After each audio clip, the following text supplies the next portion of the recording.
عبد الرحمن بن زیاد سے روایت ہے کہ ایک وقت حضرت موسیٰ علیہ السلام کسی مجلس میں بیٹھے تھے۔ اتنے میں ابلیس ان کے پاس آیا۔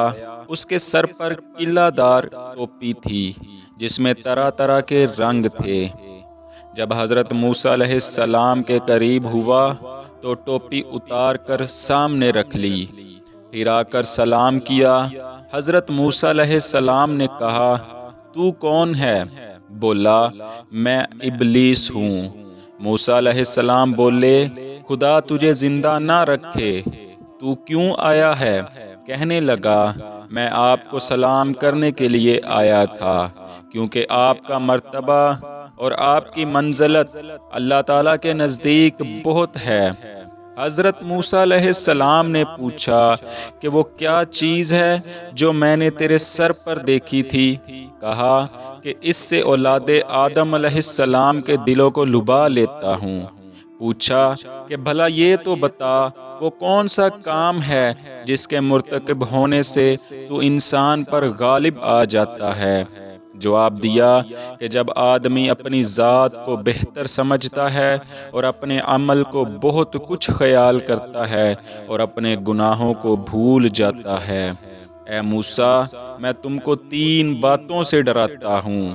ایک تو غیر محرم عورتوں کے ساتھ تنہائی میں نہ بیٹھنا، کیونکہ جب کوئی غیر محرم کے ساتھ خلوت میں ہوتا ہے تو اس کے ساتھ میں بذات خود ہوتا ہوں، میرے ساتھی نہیں ہوتے، یہاں تک کہ اس عورت کے ساتھ اس کو فتنے میں ڈال دیتا ہوں۔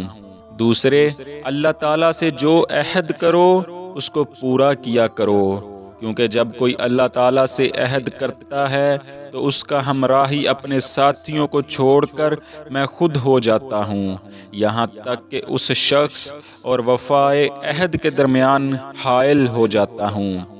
تیسرے، جو صدقہ نکالا کرو اسے جاری کر دیا کرو، کیونکہ جب کوئی صدقہ نکالتا ہے اور اسے جاری نہیں کرتا تو میں صدقہ اور اس کے پورا کرنے کے بیچ میں حائل ہو جاتا ہوں، اور یہ کام بذات خود کرتا ہوں، اپنے ساتھ والوں سے نہیں لیتا۔ یہ کہہ کر شیطان چل دیا اور 3 بار کہا، ہائے افسوس، ہائے افسوس، ہائے افسوس۔ موسیٰ نے وہ باتیں جان لیں جن سے بنی آدم کو ڈرائے گا۔